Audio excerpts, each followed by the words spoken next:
Hello friends, welcome back to my channel.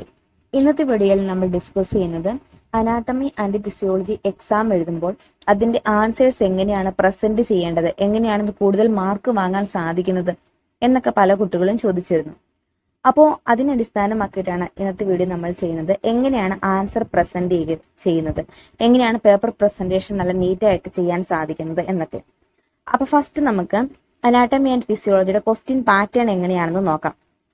ഇപ്പോൾ semester system ആണെന്നറിയാം. അപ്പോൾ first സെമസ്റ്ററിലാണ് anatomy ഫിസിയോളജിയും വരുന്നത്. അപ്പോൾ അനാട്ടമി ആൻഡ് ഫിസിയോളജിയുടെ ക്വസ്റ്റ്യൻ പാറ്റേൺസ് എങ്ങനെയാണെന്ന് എല്ലാവർക്കും അറിയായിരിക്കും. എങ്കിലും നമുക്ക് ജസ്റ്റ് ഒന്ന് നോക്കാം. അപ്പോൾ നിങ്ങൾ ആദ്യം അറിഞ്ഞിരിക്കേണ്ടത് ക്വസ്റ്റ്യൻ പാറ്റേൺ എങ്ങനെയാണ് എന്നുള്ള കാര്യമാണ്. Applied anatomy and physiology section A and section B ആയിട്ടാണ് നമുക്ക് എക്സാം പേപ്പർ വരുന്നത്. സെക്ഷൻ എ എന്ന് പറയുന്നത് അനാട്ടമി, സെക്ഷൻ ബി എന്ന് പറയുന്നത് ഫിസിയോളജിയാണ്.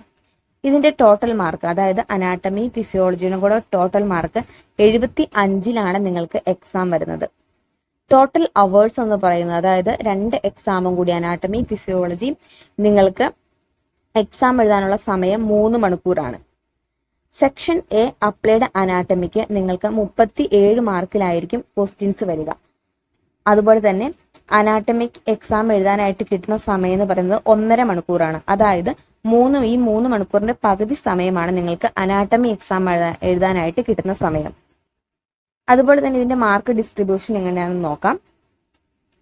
ഫസ്റ്റ് നിങ്ങൾക്ക് മൾട്ടിപ്പിൾ ചോയ്സ് ക്വസ്റ്റ്യൻസ് ആയിരിക്കും. ഒരു 6 മൾട്ടിപ്പിൾ ചോയ്സ് ക്വസ്റ്റ്യൻസ് ഉണ്ടായിരിക്കും. ഓരോന്നിനും 1 മാർക്ക് വെച്ച് ടോട്ടൽ 6 മാർക്കിന്റെ മൾട്ടിപ്പിൾ ചോയ്സ് ക്വസ്റ്റ്യൻസ് ആയിരിക്കും വരിക. അതുപോലെ തന്നെ ഒരു എസ്സേ ഉണ്ടായിരിക്കും. 10 മാർക്കിന്റെ എസ്സേ ആണ്. അങ്ങനെ ടോട്ടൽ 10 മാർക്ക്. അതുപോലെ തന്നെ ഷോർട്ട് നോട്ട്സ് ആണ് അടുത്തത്. ഒരു 3 ഷോർട്ട് നോട്ട്സ് ഉണ്ടായിരിക്കും. ഓരോന്നിനും 5 മാർക്ക് വെച്ച്, അങ്ങനെ ടോട്ടൽ 15 മാർക്സ്. ദെൻ നെക്സ്റ്റ് വരുന്ന ഡിഫറൻഷിയേറ്റ് ബിറ്റ്വീൻ ആണ്. അതൊരു 3 ഉണ്ടായിരിക്കും. 2 മാർക്ക്, ഓരോന്നിനും 2 മാർക്ക് വെച്ച് ടോട്ടൽ 6 മാർക്ക്. അങ്ങനെ ടോട്ടൽ നിങ്ങൾക്ക് 37 മാർക്സിലാണ് അനാട്ടമിയുടെ ക്വസ്റ്റ്യൻസ് വരിക. ദെൻ സെക്ഷൻ ബി ആദ്യം പറഞ്ഞ പോലെ തന്നെ അപ്ലൈഡ് ഫിസിയോളജി ആണ്. ഇതിന്റെ മാർക്ക് ഡിസ്ട്രിബ്യൂഷൻ എങ്ങനെയാണെന്ന് നോക്കാം. നിങ്ങൾക്ക് മൾട്ടിപ്പിൾ ചോയ്സ് ക്വസ്റ്റ്യൻസ് ആയിരിക്കും ഫസ്റ്റ് വരിക. അതൊരു 7 ഉണ്ടായിരിക്കും. ഓരോന്നിനും 1 മാർക്ക് വെച്ച് ടോട്ടൽ 7 മാർക്ക്. ദെൻ ഒരു എസ്സേ ആയിരിക്കും. 10 മാർക്കിന്റെ ഒരു essay, total 10 mark. Then short notes ഒരു 3 ഉണ്ടായിരിക്കും. 5 മാർക്കിന്റെ, ഓരോന്നിനും 5 മാർക്ക് വെച്ച് ടോട്ടൽ 15 മാർക്സ്. ദെൻ നിങ്ങൾക്ക് വരുന്നത് ഗീവ് റീസൺ ആണ്. ഒരു 3 ഗീവ് റീസൺ ഉണ്ടായിരിക്കും. ഓരോന്നിനും 2 മാർക്ക് വെച്ചാണ്. അങ്ങനെ ടോട്ടൽ 6 മാർക്ക്. അപ്പോൾ ഫിസിയോളജി എക്സാം ടോട്ടൽ 38 മാർക്കിലാണ് വരുന്നത്. അപ്പൊ ഇങ്ങനെയാണ് അനാട്ടമി ആൻഡ് ഫിസിയോളജിയുടെ മാർക്ക് ഡിസ്ട്രിബ്യൂഷനും ക്വസ്റ്റ്യൻ ടൈപ്സും വരുന്നത്. ഇനി നിങ്ങൾ എങ്ങനെയാണ് ആൻസർ പ്രസന്റ് ചെയ്യേണ്ടത് എന്ന് പല കുട്ടികളും ചോദിച്ചിരുന്നു. അപ്പൊ നിങ്ങൾ അനാട്ടമി ആണെങ്കിലും ഫിസിയോളജി ആണെങ്കിലും ആൻസർ പ്രസന്റ് ചെയ്യേണ്ട ഒരു രീതിയുണ്ട്. അപ്പൊ അത് അനുസരിച്ചാണ് നിങ്ങൾക്ക് സ്കോർ നേടാൻ സാധിക്കുക. ഫസ്റ്റ് നിങ്ങളുടെ പേപ്പർ പ്രസന്റേഷൻ നല്ല നീറ്റ് ആൻഡ് ക്ലീൻ ആയിരിക്കണം. അപ്പൊ നിങ്ങൾക്ക് പേപ്പർ അനാട്ടമി ആണെങ്കിലും ഫിസിയോളജി ആണെങ്കിലും നിങ്ങൾക്ക് ക്വസ്റ്റ്യൻ പേപ്പർ കയ്യിലേക്ക് കിട്ടുമ്പോൾ കുറച്ച് സമയം നിങ്ങൾക്ക് ക്വസ്റ്റ്യൻസ് വായിക്കാനുള്ള സമയം ഉണ്ടായിരിക്കും. ആ സമയത്ത് നിങ്ങൾ എല്ലാ ക്വസ്റ്റ്യൻസും വായിച്ചു നോക്കുക. ജസ്റ്റ് ഒരു 2 മിനിറ്റ് അതിന് മുൻപൊന്ന് പ്രാർത്ഥിക്കുക. അതിനുശേഷം നിങ്ങൾ ക്വസ്റ്റ്യൻസ് വായിച്ചു നോക്കുക. എല്ലാ ക്വസ്റ്റ്യൻസും വായിക്കുക. അപ്പൊ തന്നെ നിങ്ങളുടെ മനസ്സിലൊരു പ്ലാനിങ് ഉണ്ടായിരിക്കണം, ഓരോ ക്വസ്റ്റ്യൻസിനും എന്തോ ഒരു സമയം എടുത്ത് നിങ്ങൾക്ക് എഴുതാൻ സാധിക്കും എന്നുള്ളത്. അതുപോലെ തന്നെ നിങ്ങൾ പേപ്പർ പ്രസന്റ് ചെയ്യുമ്പോൾ നീറ്റ് ആൻഡ് ക്ലീൻ ആയിരിക്കണം. അതായത് നിങ്ങളുടെ പേപ്പർ കാണുമ്പോൾ തന്നെ ടീച്ചേഴ്സിന് സ്കോർ ഇടാൻ തോന്നുന്ന രീതിയിലായിരിക്കണം നിങ്ങൾ പേപ്പർ പ്രസന്റ് ചെയ്തിരിക്കുന്നത്. എന്ന് വെച്ചാൽ നല്ല ഹാൻഡ് റൈറ്റിംഗ് ആയിരിക്കണം. അപ്പൊ പല കുട്ടികളും ചോദിക്കുന്നുണ്ട്, എന്റെ ഹാൻഡ് റൈറ്റിംഗ് മോശമാണ്, അതുകൊണ്ട് എനിക്ക് നേഴ്സിംഗ് പഠിച്ച് പാസ്സാകാൻ പറ്റത്തില്ല എന്നുള്ളത്. അപ്പൊ നല്ല ഹാൻഡ് റൈറ്റിംഗ് എന്ന് പറഞ്ഞാൽ ഇപ്പോ നിങ്ങൾ എഴുതുന്ന ആൻസേഴ്സ് ടീച്ചേഴ്സിന് വായിച്ചാൽ മനസ്സിലാകുന്ന രീതിയിലായിരിക്കണം. ചില കുട്ടികൾ ഭയങ്കരമായിട്ട് കൂട്ടക്ഷരമൊക്കെ എഴുതുന്ന കുട്ടികളുണ്ട്. അപ്പൊ ചിലപ്പോൾ ആൻസേഴ്സ് പെട്ടെന്ന് വായിച്ചാൽ ടീച്ചേഴ്സിന് മനസ്സിലായി എന്ന് വരത്തില്ല. അതുകൊണ്ട് നിങ്ങൾ നീറ്റായിട്ട് ക്ലീൻ ആയിട്ട് ടീച്ചേഴ്സിന് വായിച്ചാൽ മനസ്സിലാകുന്ന രീതിയിൽ വ്യക്തമായിട്ട് വേണം നിങ്ങൾ ആൻസർ പ്രസന്റ് ചെയ്യാൻ വേണ്ടിയിട്ട്. അതുപോലെ തന്നെ നിങ്ങൾ ആൻസേഴ്സ് എഴുതുമ്പോൾ അനാട്ടമിയുടെയും ഫിസിയോളജിയുടെ ഒക്കെ ആൻസേഴ്സ് എഴുതുമ്പോൾ പോയിന്റ് വൈസ് എഴുതാൻ വേണ്ടി ശ്രമിക്കുക. പാരഗ്രാഫ് ആയിട്ട് എഴുതാതെ പോയിന്റ് വൈസ് ആയിട്ട് എഴുതാൻ വേണ്ടി ശ്രമിക്കണം. ജസ്റ്റ് ഇപ്പൊ നിങ്ങൾക്ക് എന്തെങ്കിലും ഒരു ഓർഗൻസിനെ കുറിച്ചോ അല്ലെങ്കിൽ ഒരു ബോണിനെ കുറിച്ചോ ഒക്കെയാണ് ക്വസ്റ്റ്യൻ വരുന്നതെങ്കിൽ ജസ്റ്റ് ഒരു ഇൻട്രഡക്ഷൻ എഴുതുക. അതിനുശേഷം നിങ്ങൾ പോയിന്റ് വൈസ് ആയിട്ട് വേണം ആൻസേഴ്സ് എഴുതാനായിട്ട്. അതുപോലെ തന്നെ ഓരോ പോയിന്റ്സിനും നിങ്ങൾ ഓരോ സിമ്പിൾസ് നൽകിയിരിക്കണം. ഉദാഹരണത്തിന് സ്റ്റാർ അല്ലെങ്കിൽ 1 2 3 ആരോ മാർക്ക് ഡോട്ട് അങ്ങനെ എന്തെങ്കിലും സിമ്പിൾസ് നൽകി വേണം നിങ്ങൾ പോയിന്റ്സ് എഴുതാനായിട്ട്. അപ്പോൾ അത് കാണുമ്പോൾ തന്നെ ടീച്ചേഴ്സിന് മനസ്സിലാകും നിങ്ങൾക്കെല്ലാം അറിയുന്ന ഒരു കുട്ടിയാണ്, നല്ല വൃത്തിയായിട്ട് പോയിന്റ് വൈസ് എല്ലാ കാര്യങ്ങളും എഴുതിയിട്ടുണ്ട് എന്നുള്ള കാര്യം ടീച്ചേഴ്സിനെ മനസ്സിലാക്കാൻ സാധിക്കും. അതുപോലെ തന്നെ നിങ്ങൾ ശ്രദ്ധിക്കേണ്ട ഒരു കാര്യം, ഷോർട്ട് ഫോംസ് നിങ്ങൾ യൂസ് ചെയ്യരുത്. അതായത് അനാട്ടമിയിലൊക്കെ നമ്മൾ ഒരുപാട് ഷോർട്ട് ഫോംസ് ഒക്കെ പഠിക്കുന്ന സമയത്ത് പഠിക്കുന്നുണ്ട്. അതായത് ആന്റീരിയർ, പോസ്റ്റീരിയർ, ഡിസീസ് അങ്ങനത്തെ ഷോർട്ട് ഫോംസ് ഒക്കെ ഉണ്ട്. ആ ഷോർട്ട് ഫോംസ് ഒന്നും നമ്മൾ എക്സാമിൽ ആൻസർ പേപ്പർ യൂസ് ചെയ്യരുത്, നിങ്ങളുടെ സ്കോർ കുറഞ്ഞു പോകും. അതുകൊണ്ട് ഷോർട്ട് ഫോംസ് ഒന്നും നിങ്ങൾ യൂസ് ചെയ്യരുത്. അതുപോലെ തന്നെ നിങ്ങൾ ഹെഡിങ്സ് എഴുതുമ്പോൾ അത് നിർബന്ധമായിട്ടും അണ്ടർലൈൻ ചെയ്തിരിക്കണം, അല്ലെ ഹൈലൈറ്റ് ചെയ്തിരിക്കണം. ഇപ്പോൾ നമ്മൾ ഏത് ക്വസ്റ്റ്യൻ ആൻസർ എഴുതുമ്പോഴും എല്ലാത്തിനും ഹെഡിങ്സ് എഴുതിയിരിക്കണം. ഹെഡിങ്സ് ഉണ്ടായിരിക്കും, സബ് ഹെഡിങ്സ് ഒക്കെ ഉണ്ടായിരിക്കും. അപ്പോൾ അതെല്ലാം നമ്മൾ ഹൈലൈറ്റ് ചെയ്തിരിക്കണം, അണ്ടർലൈൻ ചെയ്തോ മറ്റെന്തെങ്കിലും അട്രാക്റ്റീവ് രീതിയിൽ നിങ്ങളത് ഹൈലൈറ്റ് ചെയ്തിരിക്കണം. അതുപോലെ തന്നെ ഒരു ക്വസ്റ്റ്യൻസും നിങ്ങൾ സ്കിപ്പ് ചെയ്യരുത്. അപ്പോൾ നിങ്ങൾക്ക് അറിയാവുന്ന ക്വസ്റ്റ്യൻസ് ഉണ്ടായിരിക്കാം, അറിയത്തില്ലാത്ത ക്വസ്റ്റ്യൻസ് ഉണ്ടായിരിക്കാം. അങ്ങനെ ഏത് ക്വസ്റ്റ്യൻസ് ആണെങ്കിലും, നിങ്ങൾക്ക് അറിയാവുന്നതാണെങ്കിലും അറിയത്തില്ലാത്തതാണെങ്കിലും നിങ്ങൾ ഒരു ക്വസ്റ്റ്യൻസ് സ്കിപ്പ് ചെയ്യാതെ എല്ലാത്തിനും ആൻസർ നിങ്ങൾ മസ്റ്റ് ആയിട്ടും എഴുതിയിരിക്കണം. ഇനി ഫസ്റ്റ് നിങ്ങൾ ക്വസ്റ്റ്യൻസ് ഒക്കെ വായിച്ചു കഴിയുമ്പോൾ നിങ്ങൾക്ക് മനസ്സിലാകും ഏതൊക്കെയാണ് നിങ്ങൾക്ക് അറിയാവുന്നത്, ഏതൊക്കെയാണ് അറിയത്തില്ലാത്ത ക്വസ്റ്റ്യൻസ് എന്നൊക്കെ. അപ്പൊ നിങ്ങൾക്ക് അറിയാവുന്ന ക്വസ്റ്റ്യൻസിന്റെ ആൻസേഴ്സ് ഒക്കെ നിങ്ങൾക്ക് ആദ്യം എഴുതാം, അറിയത്തില്ലാത്ത ക്വസ്റ്റ്യൻസിന്റെ ആൻസേഴ്സ് അവസാനം എഴുതിയാലും മതി.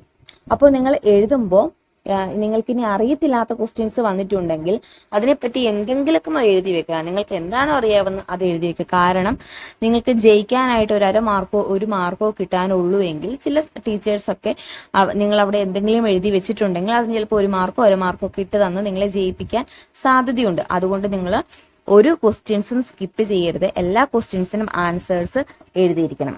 അതുപോലെ തന്നെ അനാട്ടമിയിലൊക്കെ ആണെങ്കിൽ ഏത് ക്വസ്റ്റ്യൻസ് ചോദിച്ചാലും എല്ലാ ക്വസ്റ്റ്യൻസിലും നിങ്ങൾ ഡയഗ്രാംസ് മസ്റ്റ് ആയിട്ടും വരച്ചിരിക്കണം, അത് ലേബലും ചെയ്തിരിക്കണം. ഇത് നിർബന്ധമായിട്ടുള്ള കാര്യമാണ്. കാരണം അനാട്ടമിയിലൊക്കെ ടീച്ചേഴ്സ് മൊത്തം ഇങ്ങനെ നിങ്ങൾ പാരഗ്രാഫ് ഒക്കെ ആയിട്ട് എഴുതുന്നെങ്കിൽ അതൊന്നും ഫുള്ള് വായിച്ച് നോക്കാൻ വേണ്ടി നിൽക്കത്തില്ല.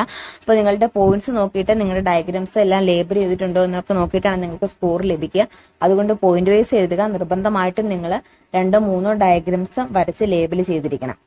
അതുപോലെ തന്നെ ലോങ് എസ്സേ ആണെങ്കിൽ നിങ്ങളൊരു മിനിമം ഒരു 3 to 4 ഡയഗ്രാം എങ്കിലും വരച്ചിരിക്കണം. ഷോർട്ട് എസ്സേ ആണെങ്കിൽ ഒരു 2 ഡയഗ്രാം എങ്കിലും നിങ്ങൾ നിർബന്ധമായിട്ടും വരച്ചിരിക്കണം. അപ്പൊ ഡയഗ്രാംസ് ഒക്കെ നിങ്ങൾക്ക് സ്കോർ കൂട്ടാൻ എളുപ്പമായിട്ടുള്ള ഒരു മാർഗമാണ്.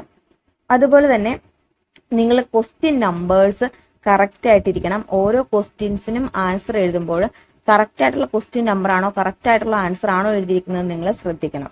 അതുപോലെ തന്നെ ആദ്യത്തെ ഒരു കുറച്ച് പേജുകളിൽ നിങ്ങൾ നല്ല വൃത്തിയായിട്ട് നിങ്ങൾക്ക് അറിയാവുന്ന കാര്യങ്ങൾ എഴുതി വെക്കുക. ആദ്യത്തെ ആ പേജുകളിൽ നിങ്ങൾ മിസ്റ്റേക്സ് വരുത്താതിരിക്കാൻ വേണ്ടി മാക്സിമം ശ്രമിക്കുക.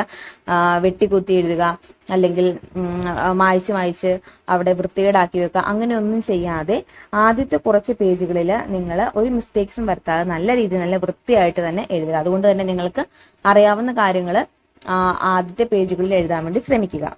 അതുപോലെ തന്നെ നിങ്ങൾ ഫ്ലോ ചാർട്ടും കോളംസ് ഒക്കെ ഇതിൻ്റെ അകത്ത് ഉൾപ്പെടുത്തുക. കാരണം അങ്ങനെ നിങ്ങൾ ഫ്ലോ ചാർട്ടും ഡയഗ്രാംസും കോളംസ് ഒക്കെ ഉൾപ്പെടുത്തിയിട്ടുണ്ടെങ്കിൽ പെട്ടെന്ന് തന്നെ ആൻസേഴ്സ് കണ്ടുപിടിച്ച് സ്കോർ നൽകാൻ വേണ്ടി ടീച്ചേഴ്സിന് തോന്നും. അപ്പോൾ അങ്ങനത്തെ കാര്യങ്ങളൊക്കെ നിങ്ങൾ ഉൾപ്പെടുത്തുക. അതുപോലെ തന്നെ ഡിഫറൻഷിയേറ്റ് ബിറ്റ്വീൻ ചെയ്യുമ്പോൾ 2 കോളംസ് വരച്ച് തന്നെ നിങ്ങൾ ആൻസേഴ്സ് എഴുതാൻ വേണ്ടി ശ്രമിക്കുക. അതുപോലെ തന്നെ ഇനി നിങ്ങൾക്ക് ഒന്നും അറിയത്തില്ല, ഡിഫറൻഷിയേറ്റ് ബിറ്റ്വീനിൽ ആൻസർ ഒന്നും അറിയത്തില്ല എന്നുണ്ടെങ്കിൽ ജസ്റ്റ് അതിന്റെ ഡെഫിനേഷനും ഒരു എക്സാമ്പിൾ എങ്കിലും എഴുതി വെക്കുക. അപ്പൊ നിങ്ങൾ ഡിഫറൻസ് ബിറ്റ്വീൻ എഴുതുമ്പോൾ കോളം വരച്ച് എഴുതണം, നീറ്റായിട്ട് കോളം വരച്ച് എഴുതുക. 2 കോളം വരച്ച് ഓരോന്നിനും എക്സാമ്പിളും നിർബന്ധമായിട്ടും എഴുതിയിരിക്കണം. അതുപോലെ തന്നെ നിങ്ങൾ ആൻസേഴ്സ് എഴുതി വരുമ്പോൾ നിങ്ങൾ വളരെ ഇമ്പോർട്ടൻ്റ് ആയിട്ടുള്ള പോയിന്റ്സ് ഒക്കെ എഴുതുമ്പോൾ ആ ഇമ്പോർട്ടൻ്റ് ആയിട്ടുള്ള പോയിന്റ്സ് ഒക്കെ ജസ്റ്റ് നിങ്ങളൊന്ന് അണ്ടർലൈൻ ചെയ്തു പോവുക. അപ്പൊ ടീച്ചേഴ്സിന് നോക്കുമ്പോൾ തന്നെ ആ ഇമ്പോർട്ടൻറ്റ് പോയിന്റ്സ് അണ്ടർലൈൻ ചെയ്തിരിക്കുന്ന ഇമ്പോർട്ടൻറ്റ് പോയിന്റ്സിലേക്ക് പെട്ടെന്ന് കണ്ണ് എത്തപ്പെടും. അപ്പോൾ നിങ്ങൾക്ക് പെട്ടെന്ന് സ്കോർ കിട്ടാനായിട്ട് സാധ്യതയുണ്ട്. അതുകൊണ്ട് ഇമ്പോർട്ടൻ്റ് ആയിട്ടുള്ള പോയിന്റ്സ് നിങ്ങൾ എഴുതുന്നുണ്ടെങ്കിൽ അത് ജസ്റ്റ് ഒന്ന് അണ്ടർലൈൻ ചെയ്തു പോവുക. അത് നിങ്ങൾക്ക് സ്കോർ കൂടുതൽ കിട്ടാനായിട്ട് ഉപകരിക്കപ്പെടും. തന്നെ നിങ്ങൾ നിങ്ങളുടെ എക്സാമിന്റെ സമയത്ത് ടൈം മാനേജ് ചെയ്യുക. പല കുട്ടികൾക്കും സമയം തികയാറില്ല. പെട്ടെന്ന് ചില കുട്ടികൾക്ക് സ്പീഡ് കുറവായതുകൊണ്ടായിരിക്കാം, അല്ലെങ്കിൽ ചില കുട്ടികൾ ആദ്യത്തെ എസ് എനിക്ക് നന്നായിട്ട് അറിയാമെന്ന് വിചാരിച്ച് എസ് തന്നെ ഇങ്ങനെ എഴുതിക്കൊണ്ടിരിക്കും. ബാക്കിയുള്ള ക്വസ്റ്റ്യൻസ്, അവസാനത്തെ ക്വസ്റ്റ്യൻസ് എഴുതാൻ വേണ്ടി സമയം കിട്ടാറില്ല. അപ്പൊ നിങ്ങൾ ശ്രദ്ധിക്കേണ്ട ഒരു കാര്യം, നിങ്ങൾക്ക് എസ്സേക്ക് നിങ്ങൾ എന്തോരം സമയം വേണ്ടി വരും എന്നത് നിങ്ങൾ പ്ലാൻ ചെയ്യുക. ആ സമയം കഴിയുമ്പോൾ തന്നെ നിങ്ങൾ അടുത്ത ക്വസ്റ്റ്യൻസിലേക്ക് കടക്കുക. എസ്സേ തന്നെ എഴുതിക്കൊണ്ടിരുന്ന് അതിനെക്കുറിച്ച് അറിയാവുന്ന എല്ലാ കാര്യങ്ങളും ഇങ്ങനെ എഴുതിക്കൊണ്ടിരിക്കരുത്. സമയം കഴിഞ്ഞ് കഴിയുമ്പോൾ അടുത്ത ക്വസ്റ്റ്യൻസിലേക്ക് കടക്കുക. അങ്ങനെ എല്ലാ ക്വസ്റ്റ്യൻസും നിങ്ങൾ അറ്റൻഡ് ചെയ്യാൻ വേണ്ടി ശ്രമിക്കുക. അതുപോലെ തന്നെ സ്പീഡ് കിട്ടുന്ന പെന്ന് നിങ്ങൾ ഉപയോഗിക്കുക. അപ്പോൾ നിങ്ങൾ നോട്ട്സ് ഒക്കെ എഴുതുമ്പോൾ തന്നെ നിങ്ങൾ എക്സാമിന് ഉപയോഗിക്കാൻ പോകുന്ന പേന കൊണ്ട് തന്നെ എഴുതി പരിശീലിക്കുക. അത് നിങ്ങൾക്ക് എക്സാമിന് പോകുമ്പോൾ പെട്ടെന്ന് സ്പീഡ് കിട്ടാനും നല്ല ഹാൻഡ് റൈറ്റിംഗ് കിട്ടാനൊക്കെ ഉപകരിക്കപ്പെടും. സോ നിങ്ങൾ അങ്ങനെ ചെയ്യുക. അതുപോലെ തന്നെ എക്സാം കഴിയാറാകുമ്പോൾ ഒരു 5 മിനിറ്റ് മുൻപ് നിങ്ങൾ എല്ലാ ക്വസ്റ്റ്യൻസും ആൻസർ കറക്റ്റ് ആയിട്ടാണോ എഴുതിയേക്കുന്നത്, എല്ലാ ക്വസ്റ്റ്യൻസിന് അറ്റൻഡ് ചെയ്തിട്ടുണ്ടോ, എല്ലാ ക്വസ്റ്റ്യൻസിന്റെയും നമ്പർ കറക്റ്റ് ആയിട്ടാണ് ഇട്ടേക്കുന്നത്, മാറിപ്പോയിട്ടുണ്ടോ, ഡയഗ്രാംസ് വരച്ചിട്ടുണ്ടോ, ലേബിൾ ചെയ്തിട്ടുണ്ടോ എന്നുള്ള എല്ലാ കാര്യങ്ങളും നിങ്ങൾ മേക്ക് ഷുവർ ചെയ്യുക. അപ്പൊ ഇത്രയും കാര്യങ്ങളൊക്കെ നിങ്ങൾ ചെയ്യുക. ഇങ്ങനെയൊക്കെ ചെയ്ത് കഴിഞ്ഞാൽ ഉറപ്പായിട്ടും നിങ്ങൾക്ക് നല്ല സ്കോർ നേടാനായിട്ട് സാധിക്കും. അപ്പോൾ ആർക്കെങ്കിലും എന്തെങ്കിലും ഡൗട്ട്സ് ഉണ്ടെങ്കിൽ കമൻസ് ആയിട്ട് ചോദിക്കുക. വീഡിയോ ഇഷ്ടമായെങ്കിൽ ലൈക്ക് ചെയ്യണേ, സപ്പോർട്ട് ചെയ്യണേ. താങ്ക്